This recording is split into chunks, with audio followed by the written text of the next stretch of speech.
Hey, what up? It's your boy El Mero Mero Little Cholo, aka Mr. Cisco from Lucha Underground. You're listening to Drinking at Moe's podcast.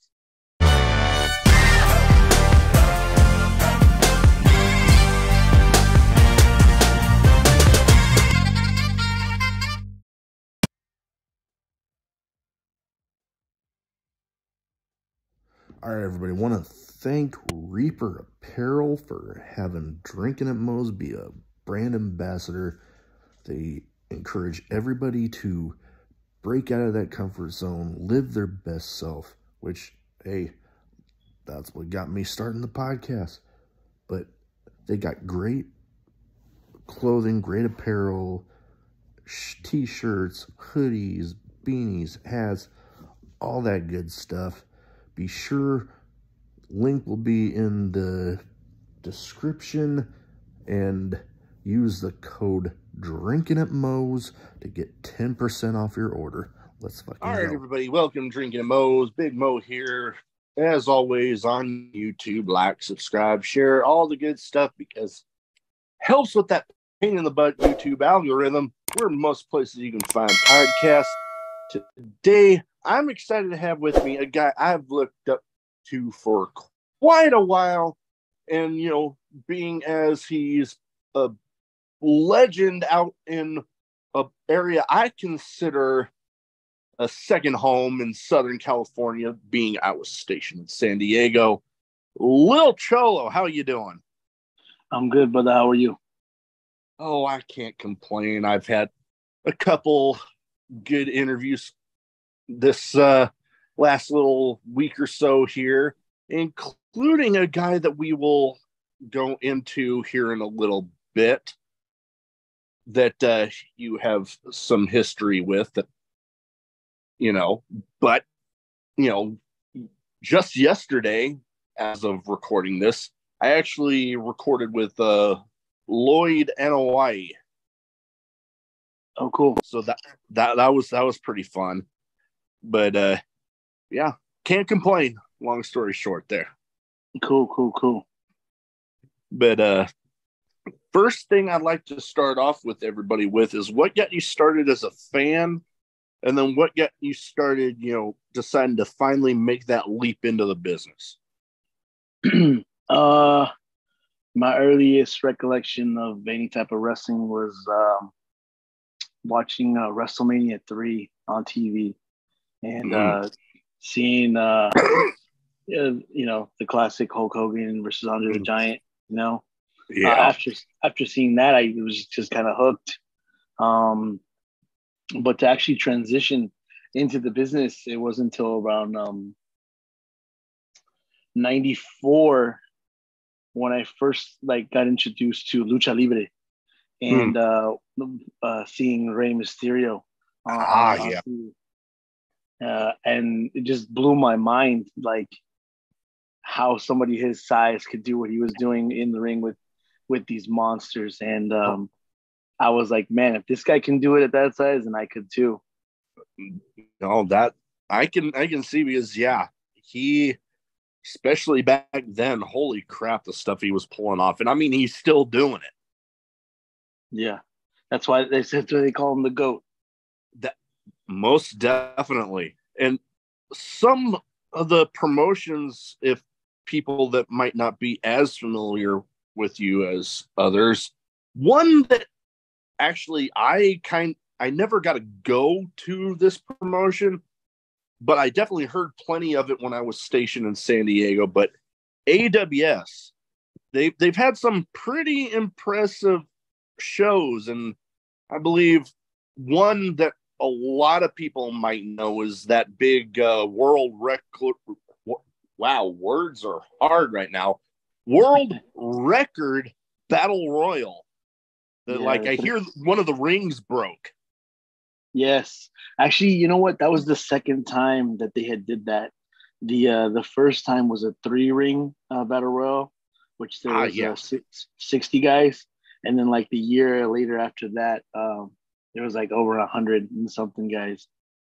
I was going to say, yeah, I definitely heard of both of those. I'm like, holy crap! I almost wish that I would have taken time away to try to bolt up there to either one of those. Yeah, it was cool. I was very fortunate enough to be the winner of the first one. You know what? I vaguely remember hearing about that.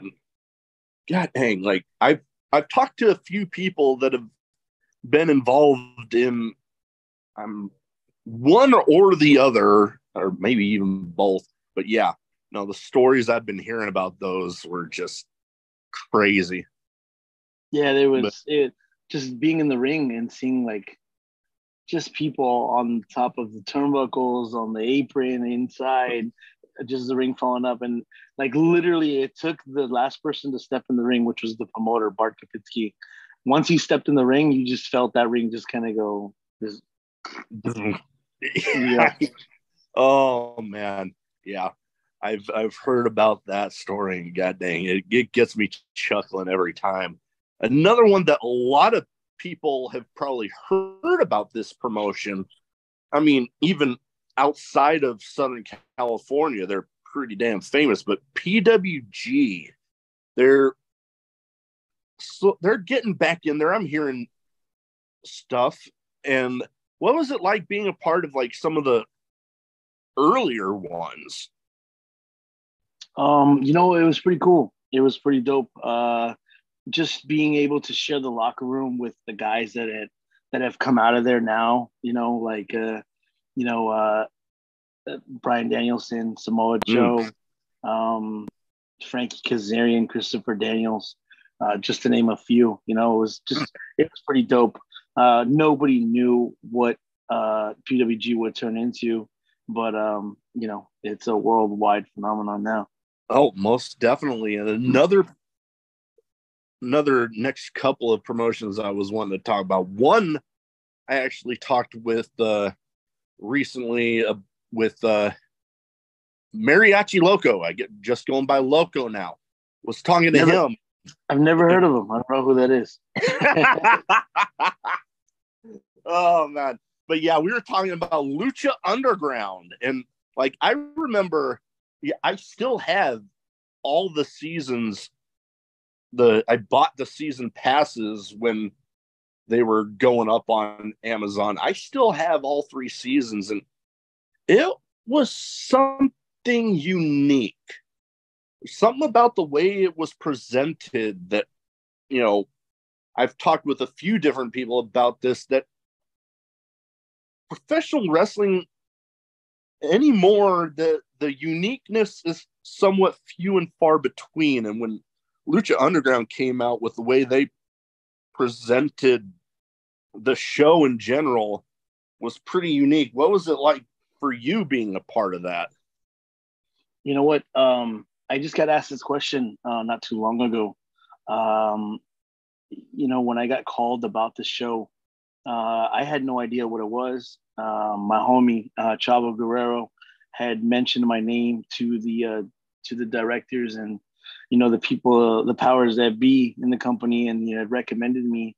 And they called me up and they offered me a contract, and I really didn't know what I was getting myself into, but I had nothing else really going on at the time, so I was like, screw it, you know. And I like I said, I didn't know what we were getting into. Even the first day showing up to the temple, I didn't know what was going to happen. I didn't know how. Just finding out that this was going to be filmed like, you know, cinematic in a way, and I had no idea who else was on the roster, but it was cool. It's such a cool experience. Oh yeah, and oh boy, I remember some of the stuff with Mil Muertes and the casket matches. Their versions of the casket matches was something else. Yeah, for sure. Another one a lot of people will be familiar with, that you've had a handful of matches, Game Changer Wrestling, a lot when they've come out West Coast, which they've not as much the last couple of years, but I'll admit that I've kind of not been able to keep up with as much with the product. But I remember seeing you on like the LA fight shows, and those were pretty cool. Yeah, those were dope. Those were dope. I got to be in the ring with guys that I didn't necessarily have a chance to before, and people that I really wanted to be in there with, and such a cool experience. Oh, where we go with the video there? Sorry about that. No, you're good. There we go. Stuff happens, but yeah, no, they have been putting on amazing shows. I'm friends with the couple guys that run the GCW Plant podcast. Shout out to those guys. But yeah, GCW does amazing stuff, and I'm always kind of jealous because I wish that I would be able to travel a little more, or they would get a little closer to me here in Omaha, Nebraska, because some of the guys that, you're in Omaha right now. Yeah. Oh wow. Yeah. How cold is it? You know what? Not bad right now, because we actually we get the worst of both. The heat in the summer, the crazy ass cold in the winter. And right now, I think the high for today was about 90. Oh, wow. Yeah, where you're up to, where where we're at almost. I think it was like 80. It was like 80 something today. Yeah, and the College World Series here in town, they're definitely getting some warm weather right now. I don't even venture to that part of town this time of year, because you're not even getting anywhere fast. Hell, I remember quick little Navy story for me, but I remember we actually just passed the anniversary of this, but when I first enlisted, it was around this time, and they couldn't find me a flight out to boot camp, so I had to go back to the hotel and spend another night and then leave the next day. But yeah, that wasn't fun. I was hoping I'd be able to go home and then just come back, but nope, I had to go back to the hotel, spend another night, and yeah, not fun, man. But you've actually done some work with a lot of CMLL. Like, I was like, oh yeah, because people will hear about CMLL when they're hearing some of the history with, like, Chris Jericho, for instance, having history down there.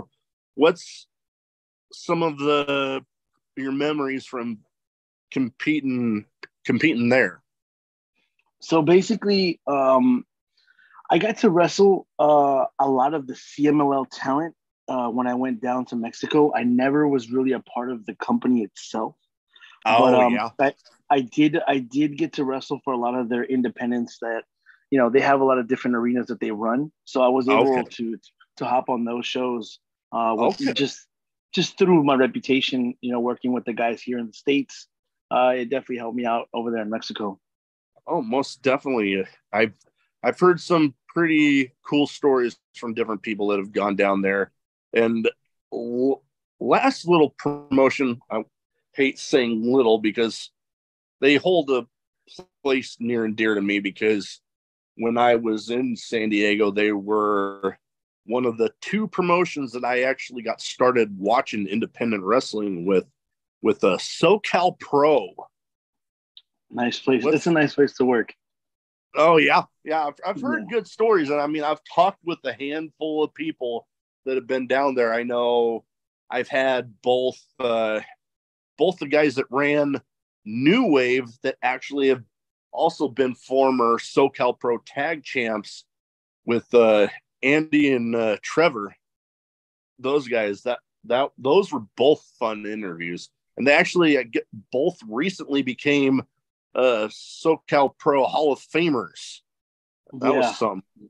Yeah, that's pretty cool. Yeah, SoCal Pro is not too far from where I'm at. I'm actually here in Orange County, so Oceanside is not too far away from me, like my home away from home.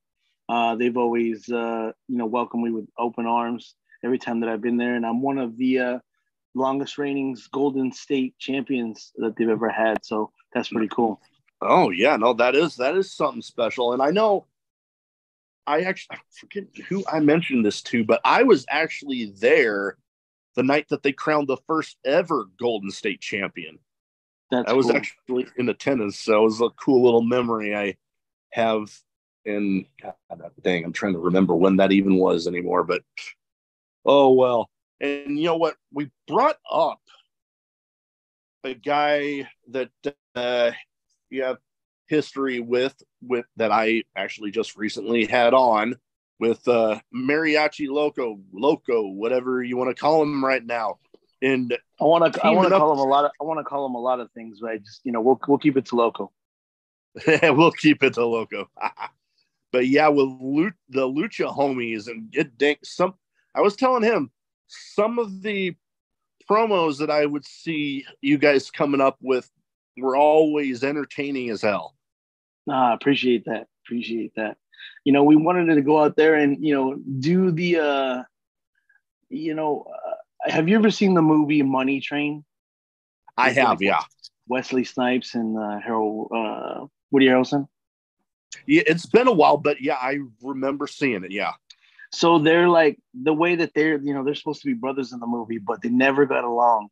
And that's the kind of the relationship that we wanted to have was, yeah, we're a team or whatever, but we're always just going to fight and argue and, somehow, some way we're going to make it work in the end, but kind of like actual brothers often do, they don't always get along, but they end up making it work somehow. Yeah, exactly. What are some favorite matches you can remember that you guys have had? Oh man, there's been a lot. We were very fortunate enough to travel a lot as a tag team. We won the Martinez Entertainment Tag Team Championships out there in Dallas, Texas. Winning the VWE Tag Team Championships out here in California. There was one match, you can actually find it on YouTube, that I would really, really want to have a rematch with is by this young kid by the name of Dom Kubrick, and his partner is Jake Atlas. You might have known him. He went to NXT not too long ago, but we had a really good match with them, and we pretty much just gave the fans a taste of what we could do with them, and it was great. You can see it on YouTube. It's pretty dope. I'm definitely gonna have to check that one out because, like I said, I always enjoyed getting to watch the little bits that I did get to watch. And actually, you know what? It was, I think, shortly before I talked with Loco that I was watching some promos. I'm forgetting which ones, but yeah, no, like I said, I always love the stuff that you guys would come up with that. Thank you. Appreciate it. Now, I do have two categories that I like to do in this show. One called a little bit of a name game where I try as much as possible to, theme it to the guests, whether as much as possible to try to have people that you've shared a ring with, or at the very least shared a locker room with. You give me some quick thoughts on the people. Okay. First one, we not that long ago called him the GOAT, Rey Mysterio. He's my idol. He's my wrestling idol, and to be able to share the dressing room with him in Lucha Underground and outside, getting the opportunity to, everybody in wrestling has a bucket list, and my bucket list since I was a little kid was to either one way or another someday either wrestle against or with him. And I've been very fortunate enough to do both. And so now, after those things happen, everything else is just a bonus. But he really is the GOAT, one of the nicest guys you're ever going to meet, and so humble, for being legit one of the greatest of all time. Such a humble dude, and he deserves all the success that he has. Oh, yeah, most definitely. I know the way you talked about him would be the way I've described if I ever got a Stone Cold Steve Austin on the podcast. Like, if I ever got to do a recording with him, I've said that, yeah, I could never do another one and I'd be just as happy. Anything after that would just be a bonus. Yep. So I can totally understand. Next guy, a guy that, had his history with AEW. He's been with PWG, and now he's back with Impact Wrestling. Frankie Kazarian. Frankie Kazarian. Such a cool dude. Another dude that, another SoCal guy. I've known Frankie for, man, I'm going to say over 15, 20 years. Just pretty dope dude, super cool. Love sharing the dressing room with him.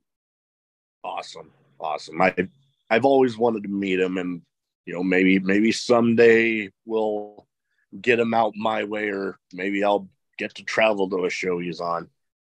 Next guy, another guy that, actually just got word that he is going to be coming back after a while, a little absence from AEW, but a guy that was in one of my personal favorite matches I've ever personally witnessed, Scorpio Sky.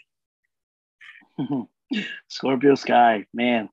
What can I say about Sky? I've known him for years too. I'm going to definitely say way over 15 years. Another SoCal guy. I remember when he very first started, I always knew he always had talent. He had so much potential. And, I'm just glad he's able to show it now on national television.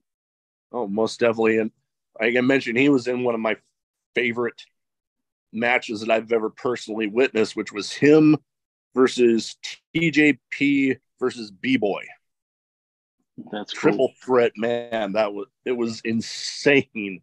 And I swear I have a DVD with that match on somewhere. I'm gonna need to hunt that one down, because as much as I talk about it, I kind of want to go back and watch it again. That sounds like a pretty dope match. Oh, most definitely.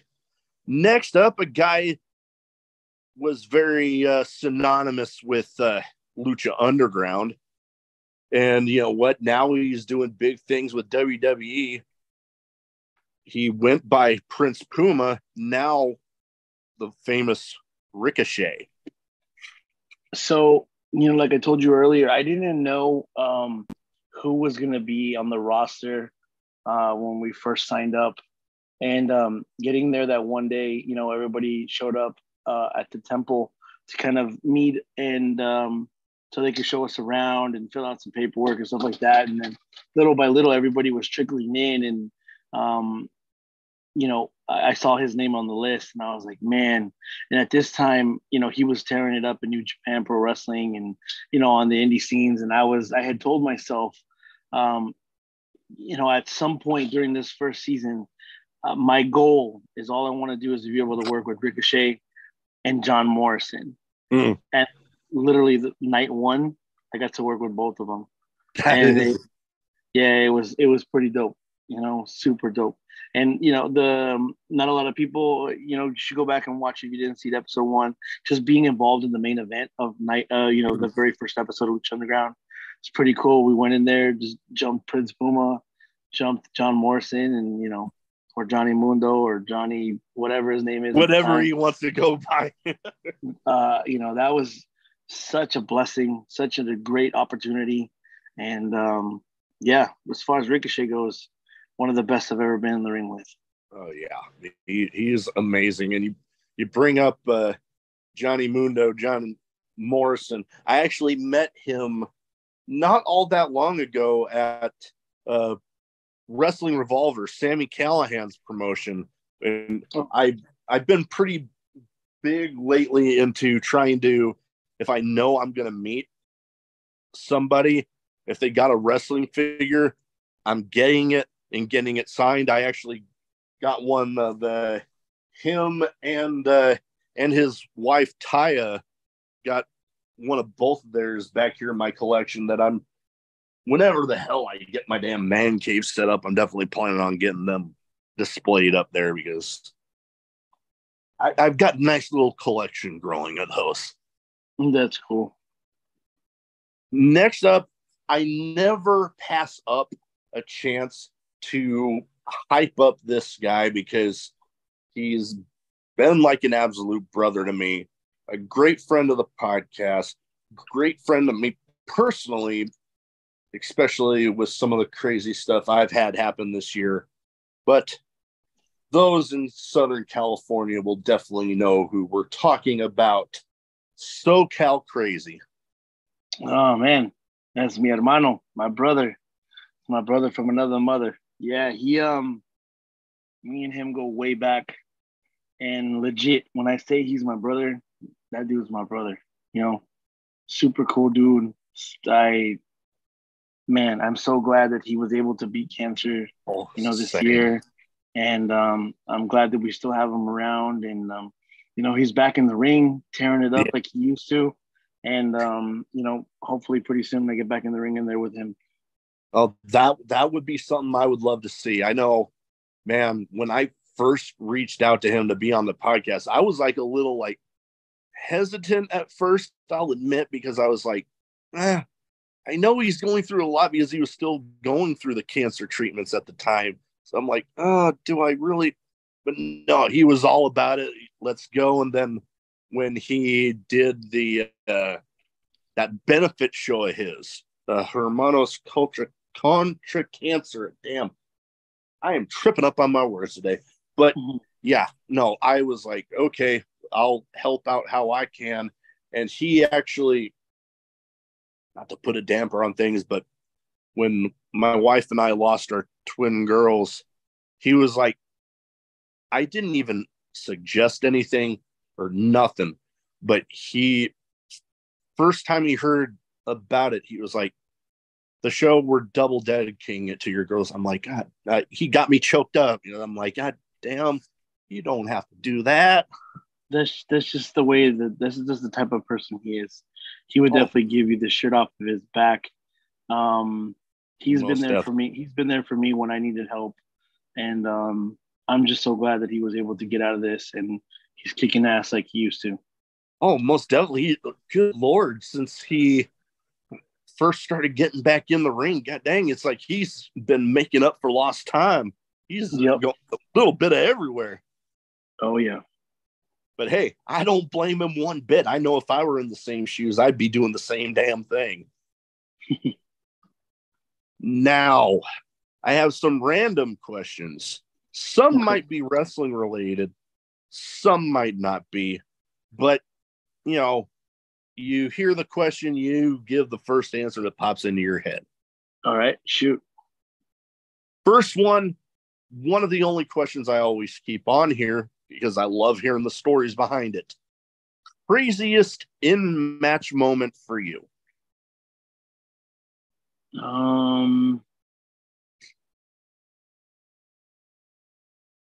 Man, that's a hard one. It's kind of hard to narrow it down to one. There's been so many.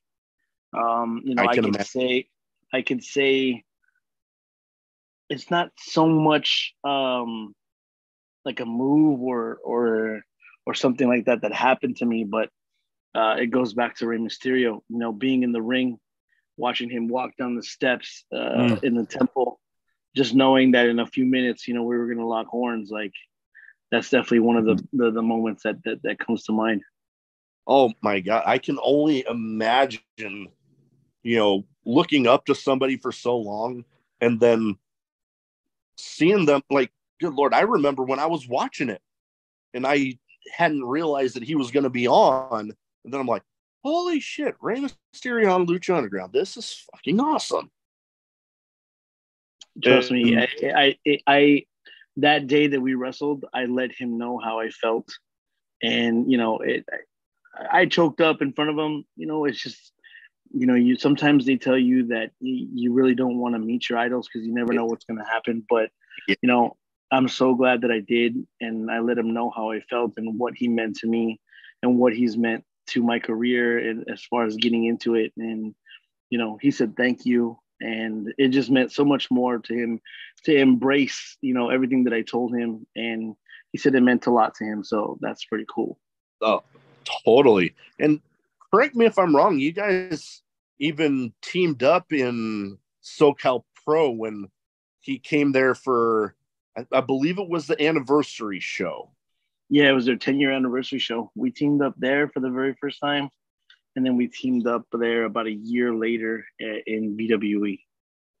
Awesome. Yeah, no, I remember hearing about the SoCal Pro show because, I mean, I might not be in Southern California anymore, but I've kept up with SoCal Pro ever since I left, and it's been fun seeing them grow, seeing, you know, some of the names they've brought in. Like, I remember when I first heard about Rey Mysterio coming in, I'm like, okay, this is huge. You can actually see that match online too. It's on YouTube. Oh. It's on my YouTube channel or on SoCal Pro's YouTube channel. You know what? I remember knowing that I had to go and watch that as soon as it was up, and it's been a while, but definitely going to be something I'm going to be rewatching for sure. Now, one thing, Southern California, more specifically San Diego, where I was stationed, I've considered a bit of a second home. I haven't been back in a while, but one thing I always miss, you know, we don't have nearly as great taco joints here in Nebraska that they do down there. Like, I remember joking with people, up here, they'd make a big deal about street tacos. And I'm like, man, when I was in San Diego, those were just tacos. What would you say a favorite taco joint in your area that you've been to? Man, this is gonna take up. Well, we're gonna have to talk on a whole nother episode about this because. Hey, I'm down for that sometime. I am what you call a foodie, and you know, that's what I do in my spare time. I just like going around and trying different types of food or whatever. But you know, there's so many places. You know, you got your street tacos, you got your regular tacos. To me, a taco's a taco. You know. Oh, most. But you know, it's kind of hard to narrow down to one. Just as long as they got some good carne asada, and you know, they have a good hot sauce. You know, green preferably. Yeah. You know, that's good for me. Oh no, I'm definitely with you. I know some of my favorites were some of the hole in the wall places. It's like almost if you drive by them and you blink, you miss it. And some of my favorites when I were down there. And yes, the green hot sauce. Yep. Even up here at some of the taco and burrito joints that I do like to go to. Yeah. No, always the green stuff. Now, you know what? I can't forget about this one because I would feel weird if, with a name of a show like Drinkin at Moe's, if I did not have this question on here. Favorite and then least favorite drink, whether alcoholic, non, or you can name one of each if you want. You know what? It's hard to say because a lot of people stereotype me a lot, and for those who really know who I am, they also really know that I don't drink. I don't drink alcohol. Nothing wrong with that. No, nothing wrong. But if I had to narrow down my favorite drink, I'd probably have a nice cold glass of Dr. Pepper for sure. Oh my God! Oh yes, most definitely. I've always said with the show that just because it says Drinkin at Moe's, that it doesn't mean that drink needs to be alcoholic. I know I can go plenty of time in between drinking myself, but my wife jokes with me that she says that I have a Dr. Pepper problem. I always tell her, and I love telling this joke, that I don't have a problem. I have it figured out. The only time I have a problem is if I don't have any. That's a huge problem. Oh, yeah. Nope. I'm literally, when I notice I'm even getting low, that I'm like, I'm on my way home from work, I'm driving by and grabbing another 12-pack or something. Just having to have it. Dr. Pepper, ever since I was a little kid, is my favorite. You know, yeah, of course I drink Coke or Pepsi or whatever, but, you know, that's reliable right there. Dr. Pepper is number one. Oh, yeah. Now, I'll admit with it that I'm not one of those that's like you go to a restaurant, they're like, oh, is Pib fine? I'm like, well, if that's what you got, then fine. But if you got Dr. Pepper, I'm wanting that. For sure. Although I will say that do not try to fool me with that like Sam's Club, Walmart brand, Dr. Thunder, whatever the hell. I don't want that shit. Yeah. You know what? In last case scenario, if it's there, then and it's nice and cold, then why not? But yeah, if it ain't the real thing, I'm not drinking. No. You know what? I can agree with that. If that's what somebody has and it's nice and cold and they're willing to give me something, it's like, hey, whatever, if it's what you got. But yeah, nope. If I have a choice, nope, I'm going with the real thing. For sure. Man, I could go on and on about that. But knowing the rivalry between my favorite baseball team and this one, I figured asking some more people from the Southern California area, which one would you go with? Dodgers or Padres? Neither. Neither. I am a diehard Angels fan. Hey, nothing wrong with that. Nothing wrong with that. We actually lost last night to the Dodgers at home, so I'm a little pissed. But hopefully we win tonight. Okay. I know the Angels have got some pretty big names there. I know I've been a fan of the Padres ever since the days of like Tony Gwynn, Trevor Hoffman, Ken Caminiti way back then. And to find out I was getting stationed in San Diego, and good Lord, I hopped on the trolley from right across the street from base and literally the stop right 2 blocks away from the stadium, like a handful of times a season, every damn year. How long were you stationed in San Diego? It was from early 09 through, I'm wanting to say June of 12. So if you were down there and you had tacos, you probably tried Tacos El Gordo, which is probably like one of the number one spots in San Diego. Yes, most definitely. Yeah, if anybody who's ever been to San Diego or has stayed there for more than a couple of days, they know what Tacos El Gordo is. So if you ever had that there, you went to a good spot.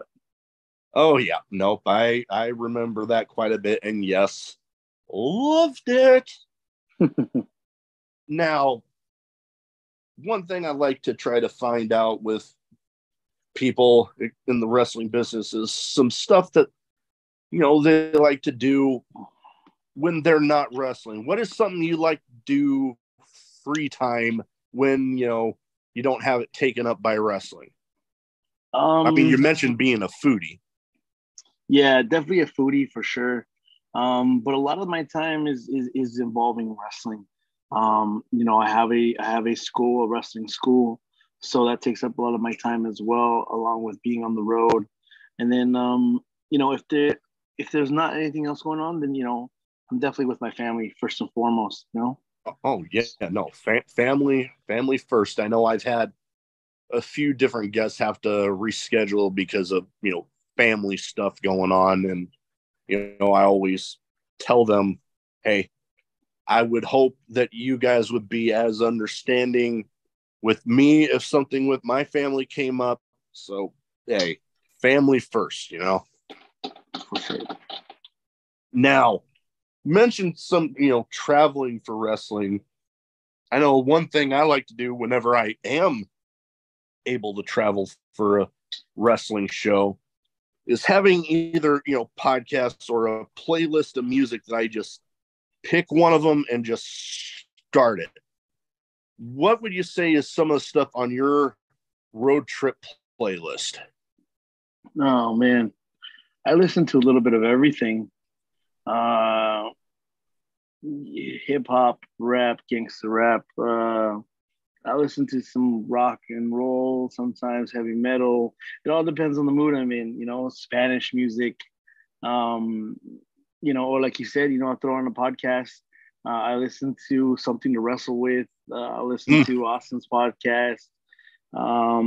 Anything wrestling related, I try to listen to. Oh, and, yeah. It makes the time pass real fast. Oh, most definitely. I know some of my favorites. I love Jericho's one. The Talk is Jericho.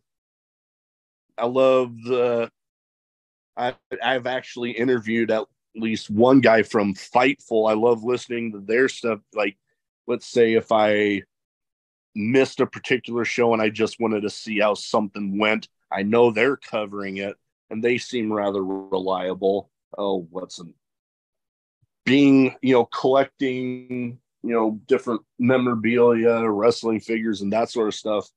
Love Matt Cardona's thing with the Major Wrestling Figure podcast. They talk about some of the wrestling trips they go on. So some of my favorites when it comes to podcasts. Yeah, that's pretty cool. I also listen to Keeping It 100 with Conan.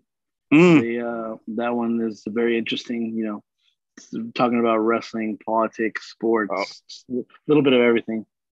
Oh, you know what? And I was actually just reading about this one. That one is a good one. I didn't want to forget about this one, but Eric Bischoff's one, the 83 weeks. Yeah, that's a good one. That's another classic one. Getting to hear his memories on different stuff that went on back in some of those shows. Pretty cool stuff. For sure. Next, last but not least, best advice for anybody wanting to get into wrestling. Honestly, the best advice that I could give to anybody that wants to get in wrestling, that is like already started the process, the best thing I'm ever going to say, and I say this to everybody, if you ask Loco about this, I always just say, shut up and listen. You know what? He said you were going to say that.